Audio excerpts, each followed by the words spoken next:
What is up, you guys? We're here, and it has definitely been a hot minute since I've made a new video.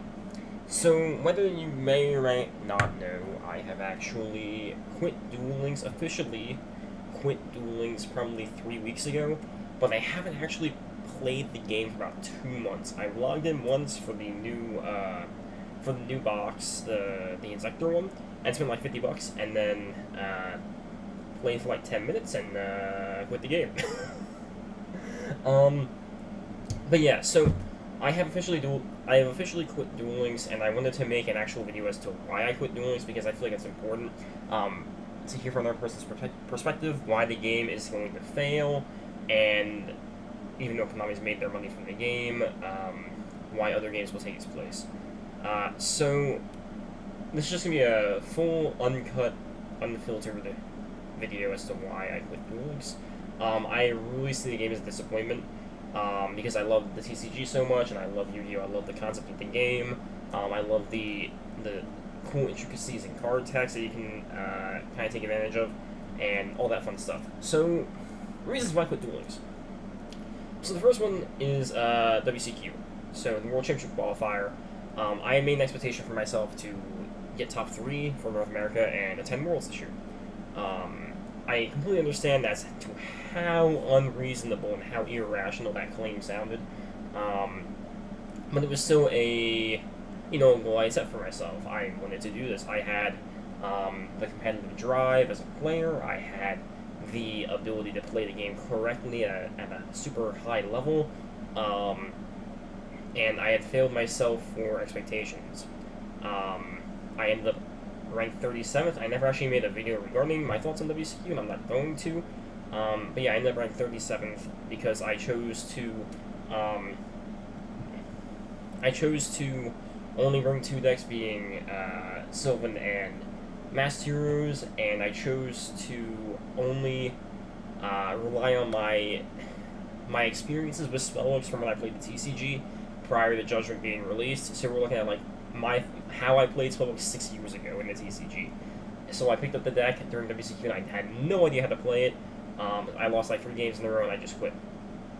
Quit playing spellbooks, which was probably the best deck for WCQ. It was consistent. It was really good. And I blamed it myself, and I told my stream, and I didn't know where my competitiveness for Yu-Gi-Oh! Duel Links would be after WCQ if I had failed my goal of hitting the World Championships.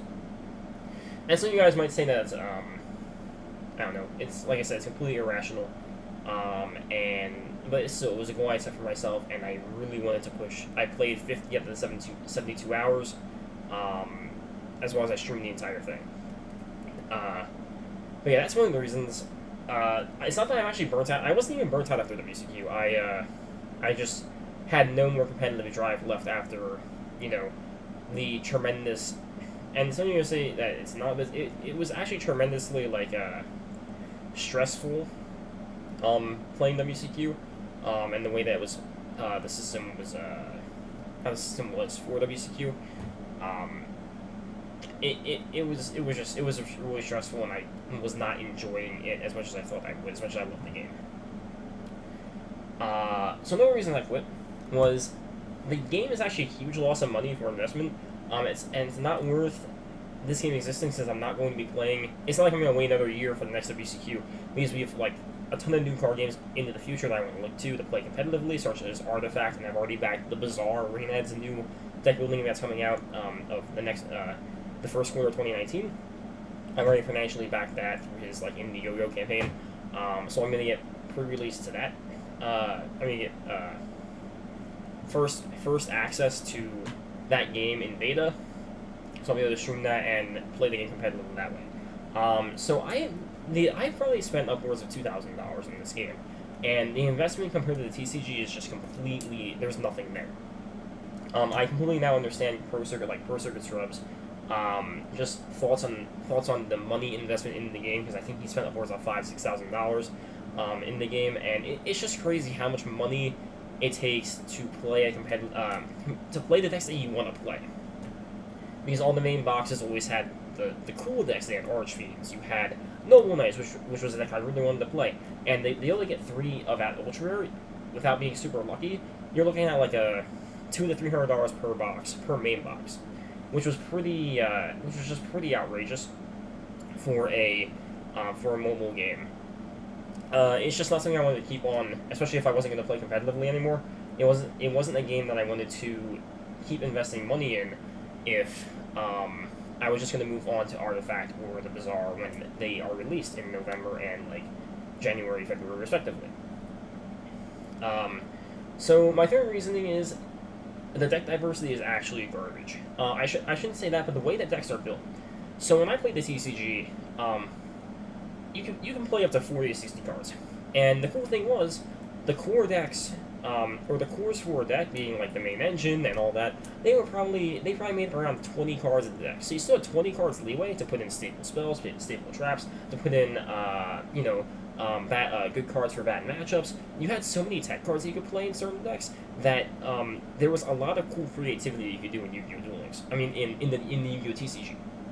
Duel Links has none of that because the cores for decks now, compared to, let's say, before Generation Next, is just you can totally see a difference. Prior to Generation Next, we had cool decks like Venus Turbo, which I'm the sole creator of. We had Harpies, which you played like 7 Harpy cards, and you had 13 cards to put in anything you wanted. We had Relinquish, which was a really cool deck idea.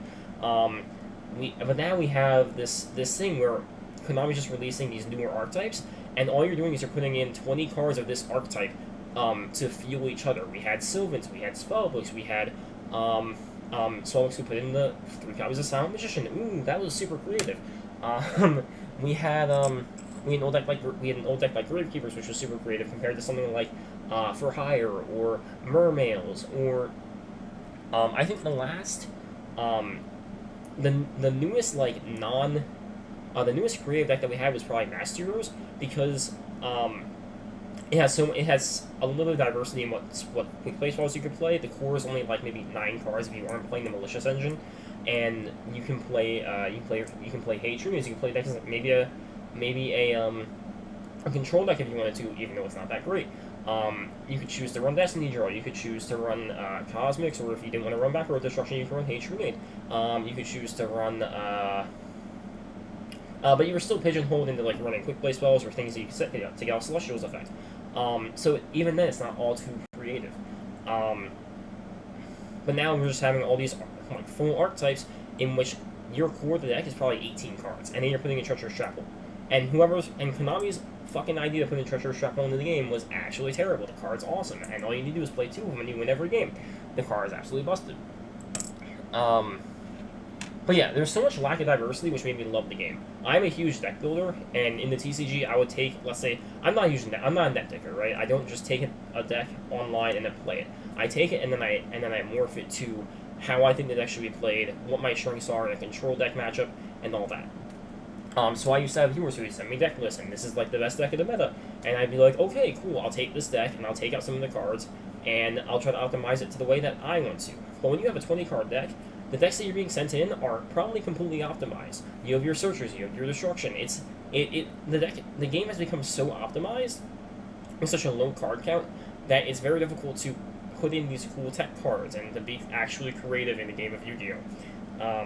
In the Yu-Gi-Oh! TCG, you just had so many spaces where you could fill, and even if they weren't just staples in the meta, you could choose how many of each back when I played, now it's been about 5 years.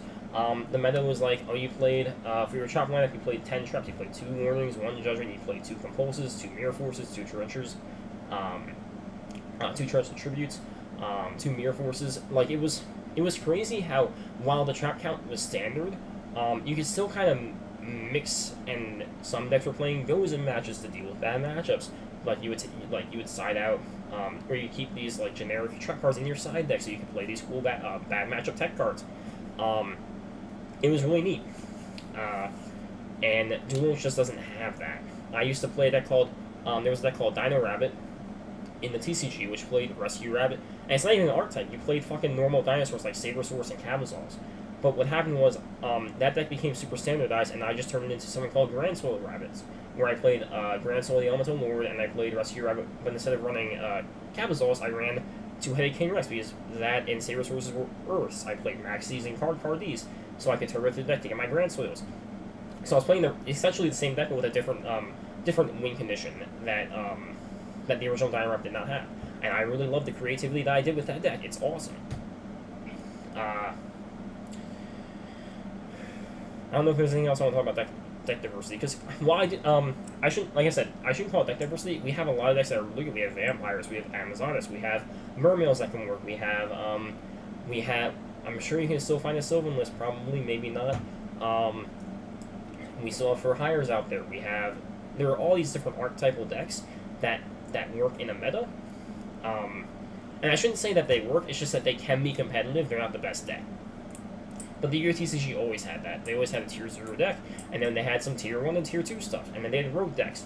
Rogue decks and Duel Links don't really do anything because they just lose flat out to these archetype synergistical decks, which is why we see Stealth Attack just being completely useless once they release a full archetype of support. Which was probably the biggest letdown of Duel Links, with this C Stealth Attack deck that really didn't have any archetypal support, getting completely run over by Amazonas or Spellbooks when they came out, which was another bad. I lost another $200 to $300 in that. But yeah, a complete lack of deck card diversity, for lack of creativity in decks. Let's just put it that way. Probably the last reasoning why I quit why I quit Yu-Gi-Oh! Duel Links, is because Konami's lackluster management for a competitive game.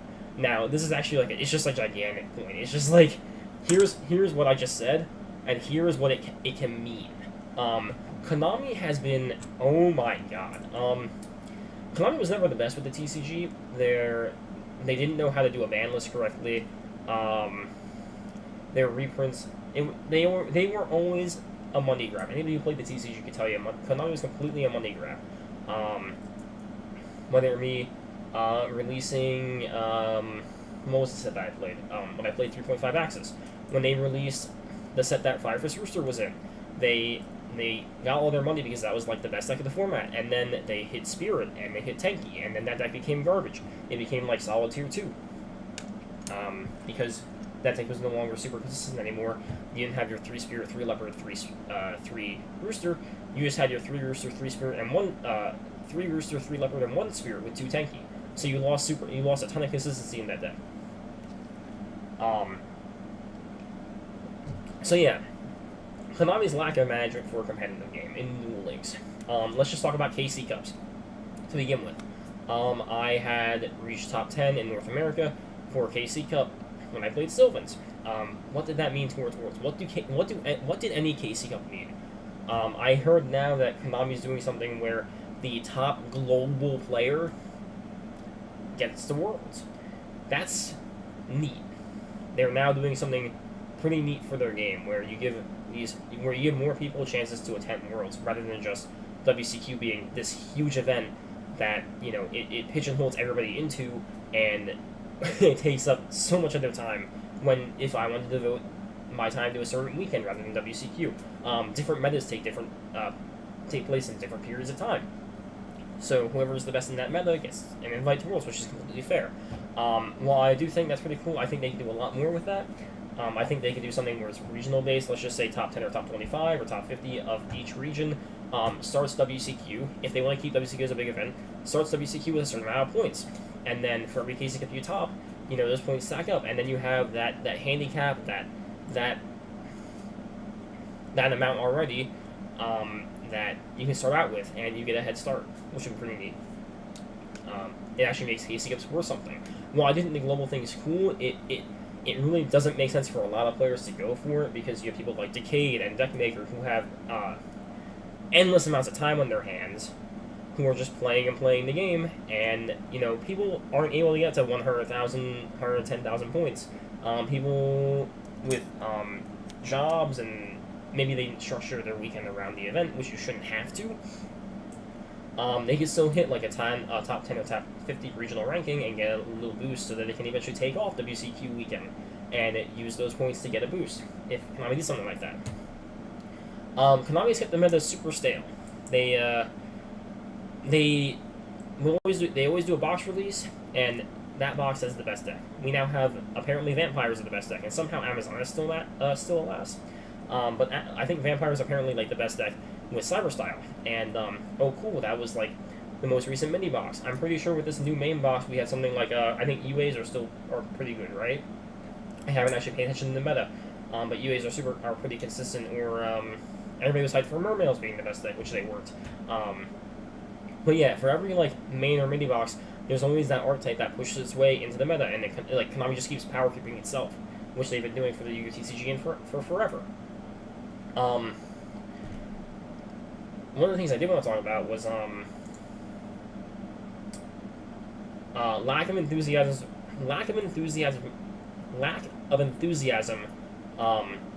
Konami has with their creators.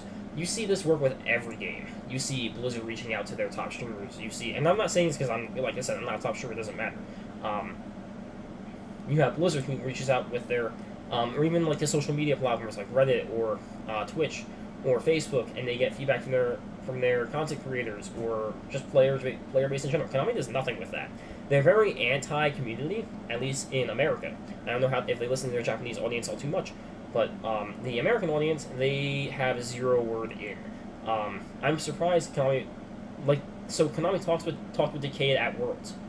I don't think they've talked with him ever again, even though he's our biggest streamer for Duel Links. I can't believe they don't do anything community based, and it could help them fix the game so much. Yeah. I hope you guys are ready for 5Ds to come out. I think it's going to be a little bit of a letdown, apparently.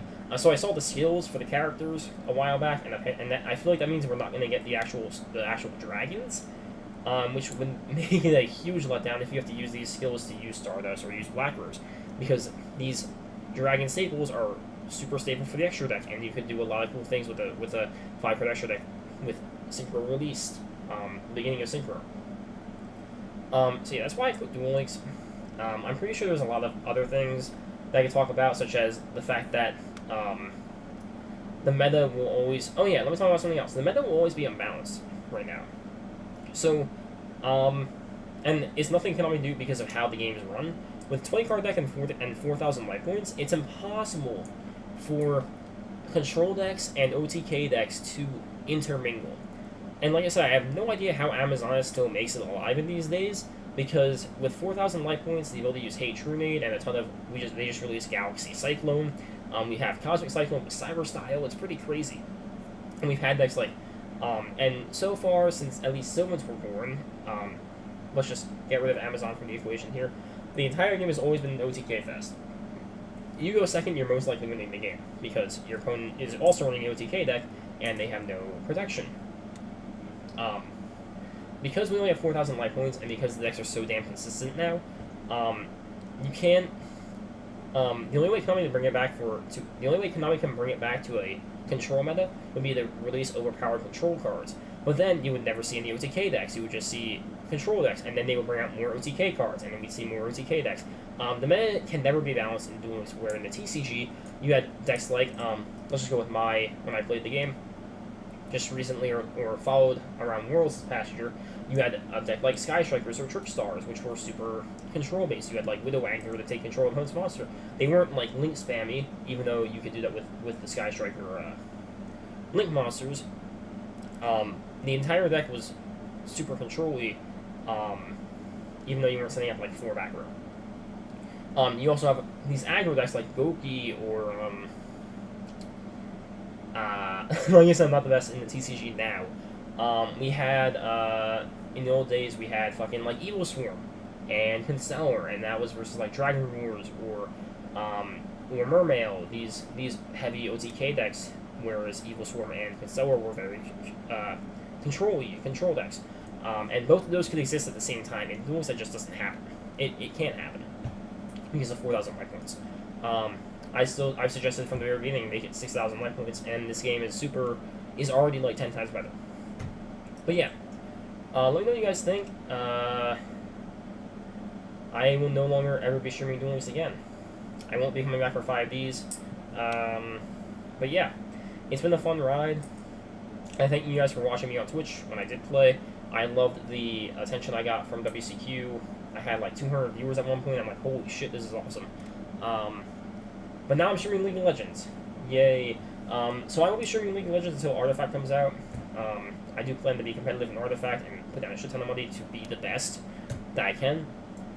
And at least there will be decent prize support and probably a better game managed by a better company. So I'll see you guys. Enjoy Duel Links if you still enjoy the game. If you think what I said is correct, it's up to you whether you want to keep playing or not. I'm not telling you guys to quit the game. These are just my opinions. So if you like the video, I understand it's been, but I understand it was a bit long, 20 minutes. But yeah, thank you very much. I didn't want to bullshit and do cuts, so this will be going up as soon as I finish recording. So thank you guys very much for watching. Check out twitch.tv/Rurotois2 to watch me play League of Legends grind. I'm soon to Diamond. I've got like 2 tiers left, which is pretty neat. And then it's Road to Masters until Artifact comes out. So peace, guys. Ruto2 out. Get your game on. Chaz it up. Leave it to Albert. Peace.